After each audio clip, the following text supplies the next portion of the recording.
आज हम दो समांतर धारावाही चालकों के मध्य लगने वाले बल के बारे में देखेंगे। इससे रिलेटेड क्वेश्चन आते हैं। क्लियर? पिछली क्लासेस में हम जानते हैं कि यदि किसी चालक में विद्युत धारा प्रवाहित की जाती है तो उसके चारों तरफ चुंबकीय क्षेत्र उत्पन्न हो जाता है। ये है एक चालक। क्लियर? इसमें हम किसी भी सोर्स से विद्युत धारा प्रवाहित कर रहे हैं तो यहाँ पर इसके चारों तरफ चुंबकीय क्षेत्र उत्पन्न हो जाएगा। वह चुंबकीय क्षेत्र संकेंद्रीय चुंबकीय बल रेखाओं के रूप में या चुंबकीय क्षेत्र रेखाओं के रूप में रहती है। ये हम पहले पढ़ चुके हैं। अब चूंकि इसके चारों तरफ चुंबकीय क्षेत्र उत्पन्न है, ये हम पढ़े हैं, है ना। और हम पिछली क्लास में ये भी पढ़े हैं कि एक धारावाही चालक अगर किसी एक समान चुंबकीय क्षेत्र में रखा हुआ है तो इस पर लगने वाले बल के बारे में भी पढ़ चुके हैं। अब बात यहाँ पर ये आती है, हम यहाँ पर ये पढ़ेंगे कि ये चालक तो रखा हुआ है और इसमें जब विद्युत धारा प्रवाहित होती है तो इसके चारों तरफ चुंबकीय क्षेत्र उत्पन्न हुआ है। क्लियर? तो इसके चुंबकीय क्षेत्र के प्रभाव वाले ही क्षेत्र में हम यह दूसरा एक चालक रख देते हैं। इस चालक के समानांतर ही रख दिए हैं। क्लियर? और इसमें भी धारा प्रवाह की जाएगी, यानी दूसरा धारावाही चालक रख दिया जाता है। इस AB धारावाही चालक के समानांतर में दूसरा CD धारावाही चालक रख दिया जाता है। तो यह चालक पहले चालक के चुंबकीय क्षेत्र में, ये वाला चालक जो है यह कहाँ रखा है, इसके द्वारा उत्पन्न किए गए चुंबकीय क्षेत्र में रखा हुआ है। तो यह दूसरा चालक CD पहले चालक के चुंबकीय क्षेत्र के कारण, चूंकि यहाँ पर चुंबकीय क्षेत्र इसके कारण है, तो इसके चुंबकीय क्षेत्र के कारण एक बल का अनुभव करेगा। क्लियर? एक बार और रिपीट करती हूँ। यह एक धारावाही चालक है, यानी धारा प्रवाहित की जाती है तो इसके कारण इसके चारों तरफ चुंबकीय क्षेत्र उत्पन्न हो जाता है, संकेंद्रीय वृत्तों की भांति, है ना। चुंबकीय क्षेत्र रेखाएं संकेंद्रीय वृत्तों के रूप में रहती है। अब इसके चुंबकीय क्षेत्र वाले एरिया में हम ये दूसरा चालक रख देते हैं इस प्रकार से। जब यहाँ रखे हैं तो यह दूसरा चालक, यह भी धारावाही चालक है ना, इसमें भी धारा प्रवाह हो रहा है। तो यहाँ पर यह जो दूसरा CD चालक है, इसके चुंबकीय क्षेत्र के कारण जहाँ पर ये रखा हुआ है एक बल का अनुभव करता है। ओके, ठीक है। ये तो इसके कारण चुंबकीय क्षेत्र में ये रखा है, उसके लिए है। अब देखिए, अब चूंकि यह भी एक धारावाही चालक है। क्लियर? जब इसमें धारा प्रवाहित होती है इस CD चालक में, तो यह भी इसके चारों तरफ चुंबकीय क्षेत्र उत्पन्न होगा और यह जो है इसके चुंबकीय क्षेत्र वाले एरिया में ये पहला चालक AB भी रखा हुआ है। तो इसके चुंबकीय क्षेत्र CD के चुंबकीय क्षेत्र के कारण यह AB चालक भी एक बल का अनुभव करेगा। क्लियर? तो दोनों एक दूसरे के चुंबकीय क्षेत्र के कारण बल का अनुभव करते हैं। इसी बल का मान का हमको गणना करना है। क्लियर? यहाँ तक मेरे ख्याल से आप लोगों को समझ में आ गया होगा। अब बात ये आती है, यहाँ पर धारा के प्रवाह की दिशा पर बल को हम माने धारा के प्रवाह की दिशा किस प्रकार होगी, उसके हिसाब से वहाँ पर बल की दिशा निर्धारित होगी, वो बाद में देखेंगे। फिलहाल मैं यहाँ जो बता रही हूँ वह जो है धारा के प्रवाह की दिशा समान है। मान लो इस AB में धारा A से B की ओर जा रही है, इसी प्रकार इस CD में भी धारा यहाँ C से D की ओर जा रही है। क्लियर? इसमें I1 धारा प्रवाहित हो रही है, इसमें I2 धारा प्रवाहित हो रही है। एक चीज़ आपको पहले ये बता देती हूँ मैं, यहाँ पर इस AB के कारण इस CD में जो चुंबकीय क्षेत्र उत्पन्न हो रहा है उसकी दिशा देखते हैं कैसा है। और उसके पहले एक चीज़ और बताऊंगी, है ना, हमको जैसे आंसर लिखना है एग्ज़ाम में तो वो कैसे लिखेंगे।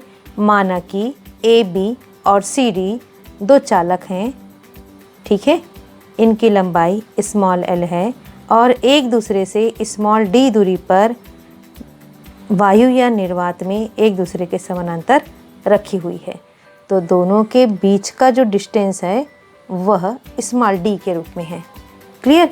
जब चालक ए बी में धारा I1 प्रवाहित की जाती है तो उसके चारों तरफ चुंबकीय क्षेत्र उत्पन्न हो जाता है। तो ये चुंबकीय क्षेत्र रेखाओं के रूप में संकेंद्रीय वृत्तों के रूप में होती है। ओके, यहाँ तक आपको इस तरह से आपको लिखना है। अब चूंकि यहाँ पर चुंबकीय क्षेत्र जो उत्पन्न हुआ है उसकी दिशा हमको निकालनी है। तो आप अगर इस तरह से देखते हैं, फ्लेमिंग के बाएं हाथ के नियम के अनुसार से आप अगर देखते हैं तो यहाँ पर यह धारा की दिशा को दर्शाता है, यह चुंबकीय क्षेत्र को दर्शाता है और यह बल को दर्शाता है। तो देखिए यहाँ पर धारा जो है इस तरफ यह ऊपर की तरफ जा रही है, मतलब इस तरह से धारा इधर से जा रही है ए से बी की तरफ। तो यहाँ पर चुंबकीय क्षेत्र जो है वह कैसा होगा, यहाँ लंबवत अंदर की तरफ होगा। ये सभी कैसे रहते हैं, 90 डिग्री पे रहते हैं ना सभी। तो यहाँ पर यह कैसा होगा, लंबवत अंदर की तरफ। और यहाँ जो बल लगेगा वह कैसा होगा, वह भी कैसा होगा, इस तरीके से लगेगा, इस दिशा में। ओके, धारा के प्रवाह की दिशा अगर ऐसी होती, इस तरफ होती, तो ये भी इस तरह रहती और ये भी इस तरह रहते। तो इस प्रकार से हम फ्लेमिंग के बाएं हाथ के नियम के अनुसार से यहाँ पर जो चुंबकीय क्षेत्र उत्पन्न हो रहा है वह क्रॉस के रूप में है, यानी ये कागज का तल है, इस कागज के तल के लंबवत अंदर की तरफ। आप देखिए ना, यह भी लंबवत अंदर की तरफ दर्शा रहा है, अंदर की तरफ। तो धारा के प्रवाह की दिशा इस तरफ है, इस वजह से ये क्या हो जाएगी, लंबवत अंदर की दिशा में होगी। ओके, फ्लेमिंग के बाएं हाथ के नियम के अनुसार से। और इसी प्रकार से हम जब ये तो यहाँ पर चुंबकीय क्षेत्र उत्पन्न हुआ उसके बारे में बात किए।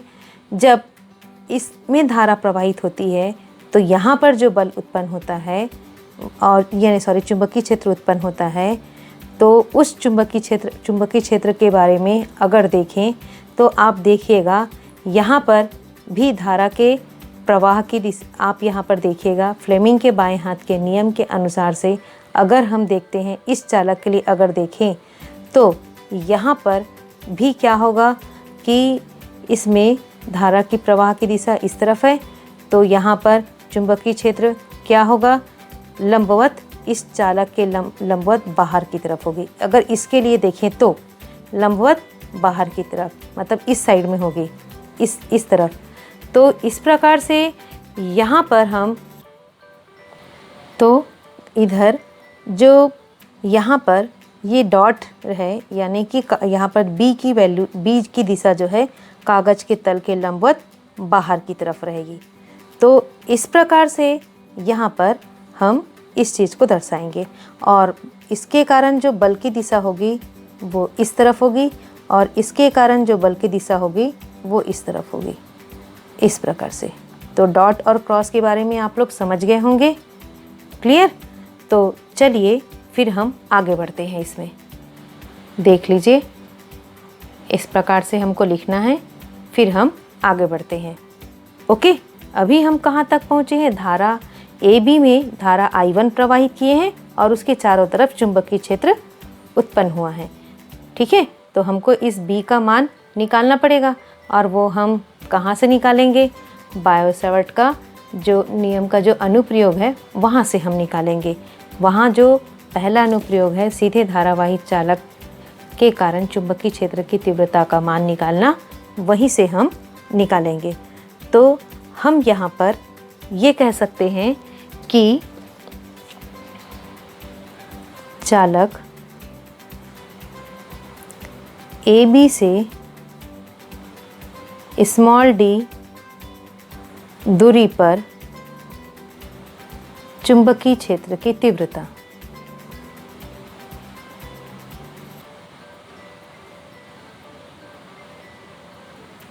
क्लियर? कहाँ से हम निकालेंगे? बायो-सैवर्ट के नियम से।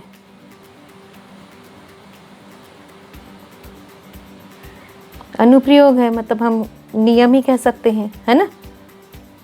तो यहाँ पर फिर हम लिख सकते हैं B equals to mu 0 upon 4 pi into 2i upon D होता है। ठीक है, तो 2i अपॉन डी, यानी कि हम यहाँ पर जो AB में धारा कौन सी प्रवाहित हो रही है? I1, तो इसलिए 2i1 अपॉन डी। धीरे धीरे आराम से आप समझिए और करिए। अब अगर हम इस B का अगर मात्रक ऐसा म्यू 0/4 पे यानी वो SI में है, तो वेबर मीटर प्रति मीटर स्क्वायर ऐसा लिख सकते हैं। ओके, चलिए हम आगे बढ़ते हैं।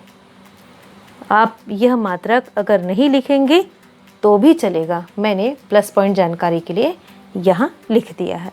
इसको हम इक्वेशन 1 दे देते हैं। क्लियर?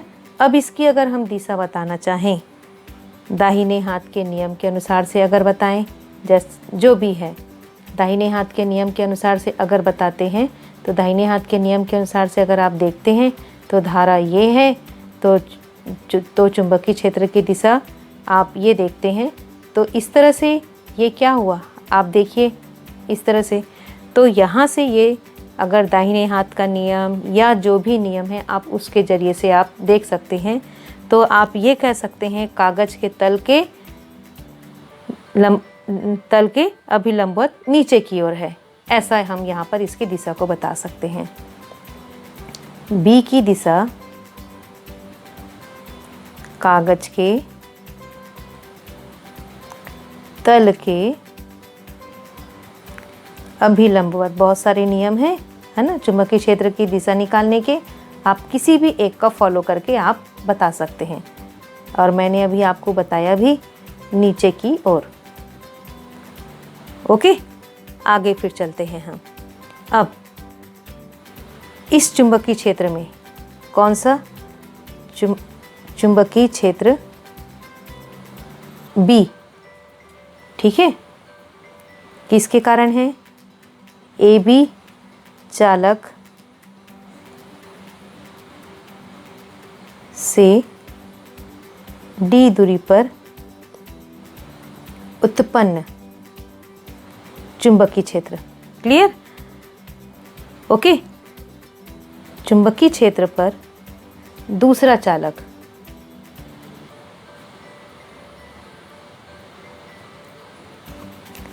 CD है। इसमें धारा, विद्युत धारा I2 प्रवाहित हो रही है।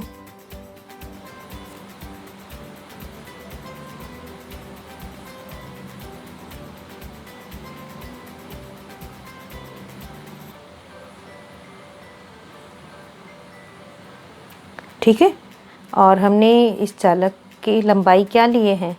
इन चालकों की लंबाई दोनों की L लिए, स्मॉल l लिए हैं। तब हम ये निकाल सकते हैं कि चालक के L लंबाई के हिसाब से चालक की कौन सा चालक है? CD। ठीक, चालक CD के L लंबाई पर लगने वाला बल। हड़बड़ी नहीं करना है, इत्मीनान से आप समझकर करिए। ओके, मैंने आपको बताया था कि किसी चालक पर लगने वाले बल के लिए हम निकाल चुके हैं। एक समान अगर चुंबकीय क्षेत्र है, इस तरह से एक समान चुंबकीय क्षेत्र है और इस पर एक धारावाही चालक इस तरह से रखा हुआ है थीटा कोण बनाते हुए, तो इस पर लगने वाले बल का मान क्या था? F equals to ILB sine theta. इसकी लंबाई L रहती थी। ओके, ये सब चीज़ हम देख चुके हैं, इसी का ही हमको यूज़ करना है यहाँ पर। ओके, और यहाँ पर आपको ये क्या ध्यान देना है, थीटा किस कंडीशन में है? इस डायग्राम में हमारे पास ऐसा है। क्लियर? और यहाँ पर B इधर है और ये चालक इस तरह से है। धारा का प्रवाह इस दिशा में है और L भी इधर है। ठीक है, तो यहाँ पर आप देखेंगे कि आप ये दोनों ये जो हैं एक दूसरे के लंबवत रूप में है, L और B। ठीक, धारा भी इधर से प्रवाहित हो रही है, तो यहाँ पर क्या हो जाएगा, theta equals to 90 degree. Okay, तो यहाँ पर देखिए यह चालक और चुंबकीय क्षेत्र दोनों एक दूसरे के लंबवत हैं। तो इस तरह से हम ये कह सकते हैं, यहाँ पर जो कोण, यहाँ पर चालक ही तो बना रहे हैं ना चुंबकीय क्षेत्र के साथ में कोण, तो हम किसको देखेंगे, L को ही देखेंगे, चालक को ही देखेंगे। तो यह जो है जब ऐसा आ जाता है सीधे, तो यहाँ पर 90 डिग्री का एंगल बनता है। मान लो ये इस तरह से है तो ठीक, तो यहाँ 90 अंश का कोण बनेगा। तो इस वजह से हम यहाँ पर अभी जब करेंगे तो थीटा की वैल्यू 90 डिग्री लेंगे। तो इस प्रकार यहाँ पर हम देख लेते हैं F equals to I L B sine theta, ऐसा होता है। अब इस CD के अकॉर्डिंग हम लिख लेते हैं।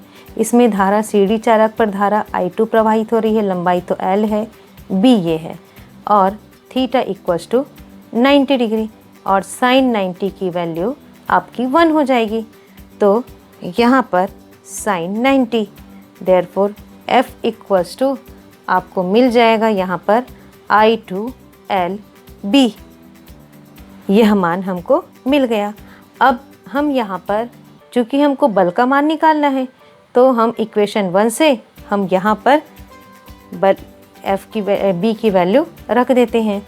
तो हम यहाँ देखते हैं समीकरण 1 से, तो F equals to I2 into L into mu 0 upon 4 pi into 2I1 upon D। Clear? अब चूंकि यहाँ पर वेबर प्रति मीटर स्क्वायर, तो यहाँ का भी आप यूनिट लिख सकते हो। F का बल का न्यूटन होगा, आप इनको अरेंज करके लिख सकते हैं। तो F equals to mu 0 upon 4 pi into 2I1, आप देखिए, और I2 2I1 I2 into L upon D। तो ये आ गया आपका दो समांतर धारावाही चालकों के बीच लगने वाले बल का मान। मेरे ख्याल से आप लोगों को क्लियर हुआ होगा, और इसका आंसर हम इस तरह से दे सकते हैं। अब यहाँ पर एक चीज़ ये आता है कि ये जो म्यू 0 की वैल्यू है, ये जो हम निकाले हैं वो CD चालक के L लंबाई पर लगने वाले बल का मान निकाले हैं। ये म्यू 0 की वैल्यू हम यहाँ पर रख सकते हैं। ठीक, तो उसको मैं बताती हूँ। आपको पता होगा mu 0 equals to 4 pi into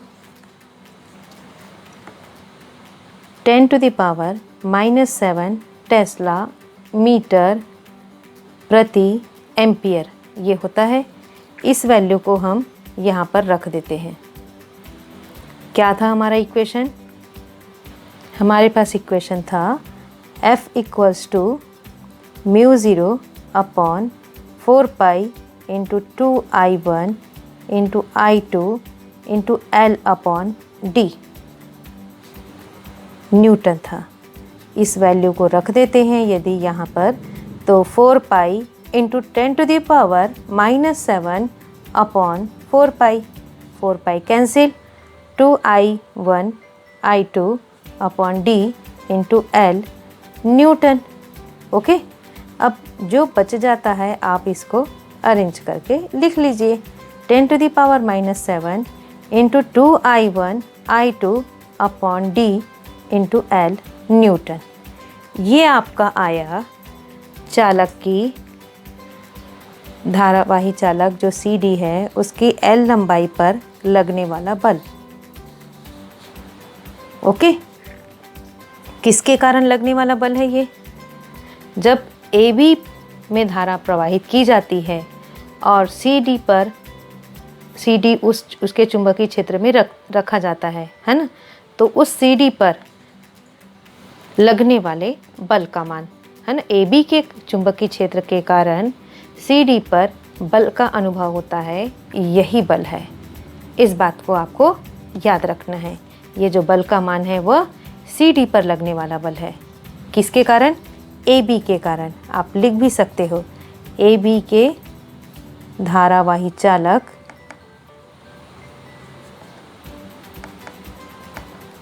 AB के द्वारा उत्पन्न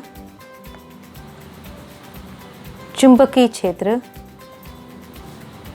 में रखे हुए दूसरे धारावाही चालक CD पर बल का मान। क्लियर? अब यदि हम इसी चीज को चालक CD के प्रति एकांक लंबाई के लिए यदि निकालें,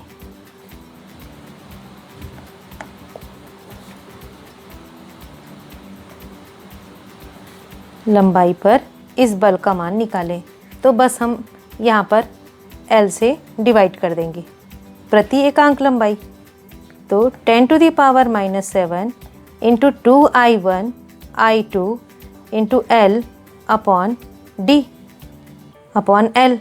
L कैंसिल हो जाएगा, यह यहाँ पर न्यूटन प्रति मीटर हो जाएगा। L है ना, तो प्रति मीटर हो जाएगा।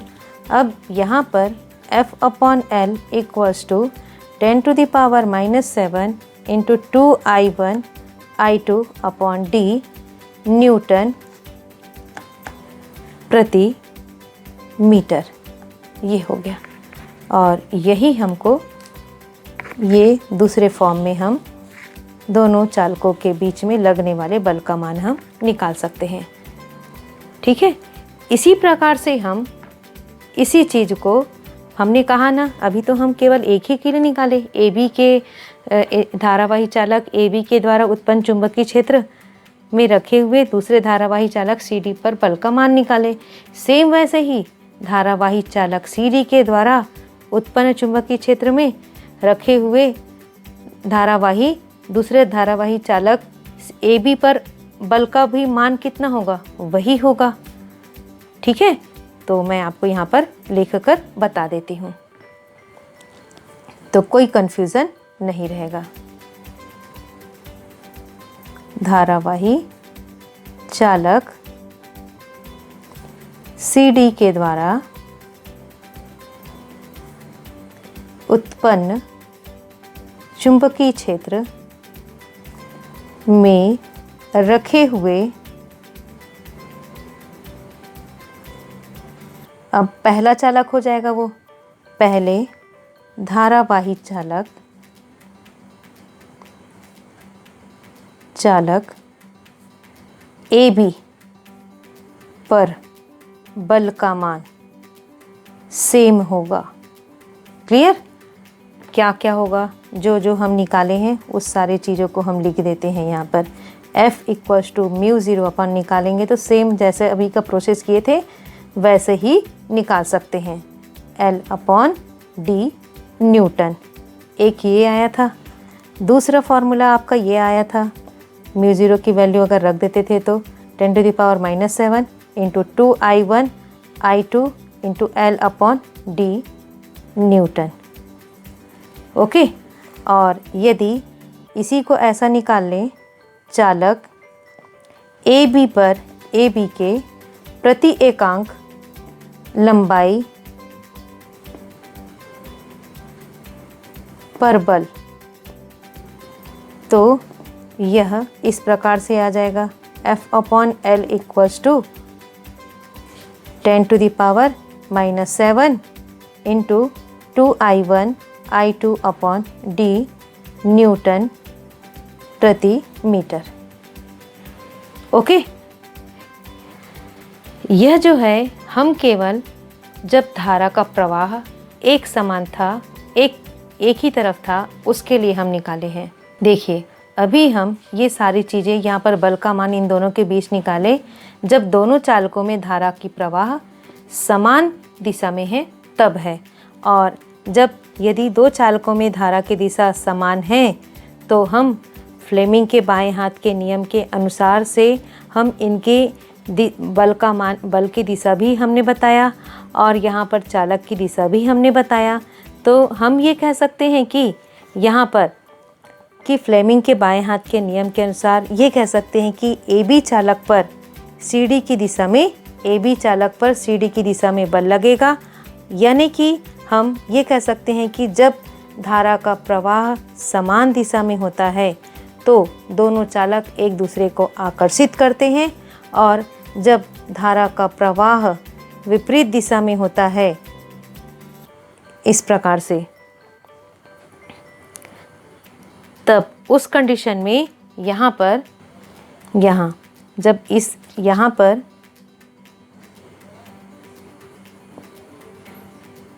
इस प्रकार से और यहाँ पर भी इस तरह से, यहाँ I1 ये I2 इधर भी ओके, और इस दिशा में ये इस तरह से ये।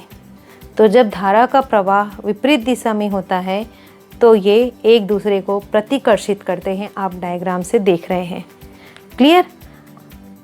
तो इस प्रकार से हम ये बता सकते हैं कि इस प्रकार से आप देख सकते हैं, यहाँ पर आपको इस तरह से लिखना है।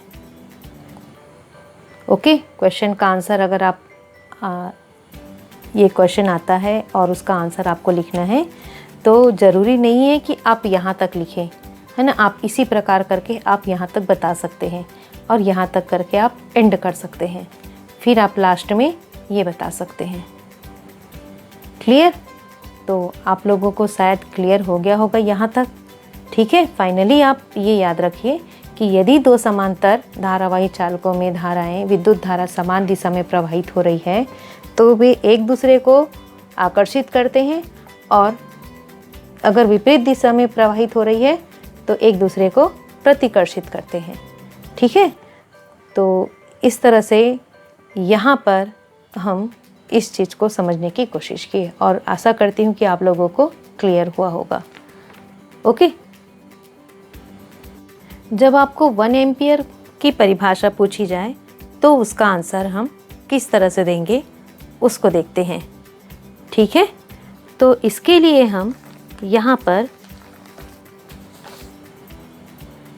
हम इस तरह से दे सकते हैं। हमको पता है दो समांतर धारावाही चालकों के बीच में लगने वाला बल, चालकों के प्रति एकांक लंबाई में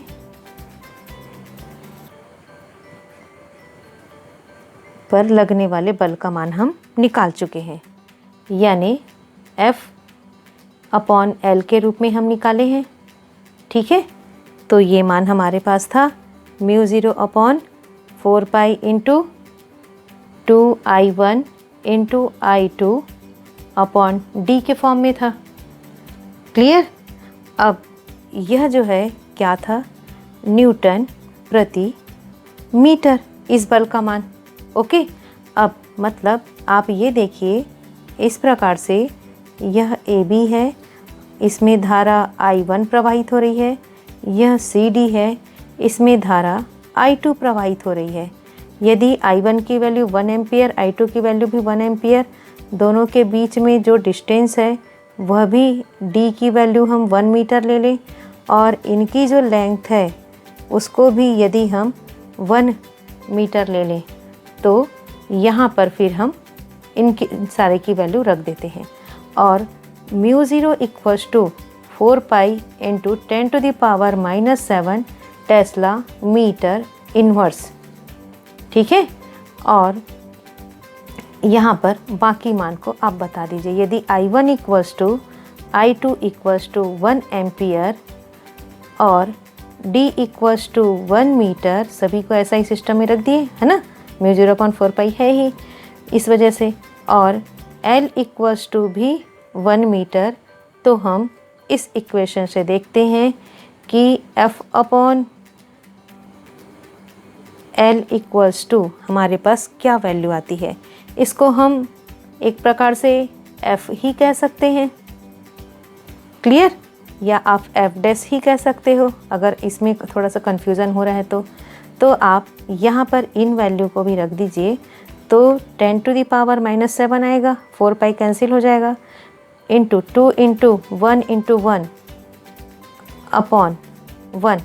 ओके, तो आप देखिएगा F dash equals to 2 into 10 to the power -7 newton प्रति मीटर। अब इसी का ही हम शब्दों में इसको एम्पियर की परिभाषा को हम बता सकते हैं। ओके, ठीक है, मैं भी उसको बताती हूँ। अभी जो हम देखें, निर्वात में 1 मीटर की दूरी पर रखे दो चालक तार धारावाही चालक द्वारा 1 मीटर की लंबाई पर उत्पन्न बल यदि 2 into 10 to the power -7 newton प्रति मीटर है, ओके, तो उस चालक तार में प्रवाहित धारा का मान 1 एम्पियर होगा। समझ में आया? जो हमने वहाँ पर किया है उसी चीज़ को यहाँ पर वर्ड में हम बता दिए।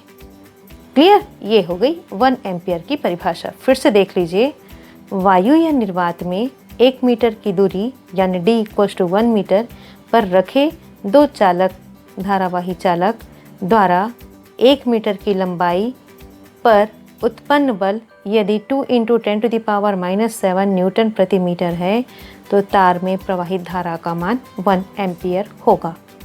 ओके, चलिए, ये जो मैंने अभी यहाँ पर ये सारा चीज़ बताया, यह बायो-सैवर्ट के नियम और हमने लॉरेंज बल, जो एक समान धारावाही चालक पर जो लॉरेंज बल लगता है, उसका उपयोग किया है।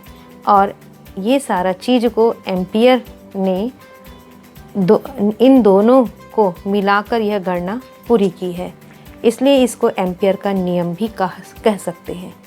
ओके, एम्पियर का नियम भी कहा जा सकता है। तो मेरे ख्याल से आप लोगों को क्लियर हुआ होगा। Okay, thank you.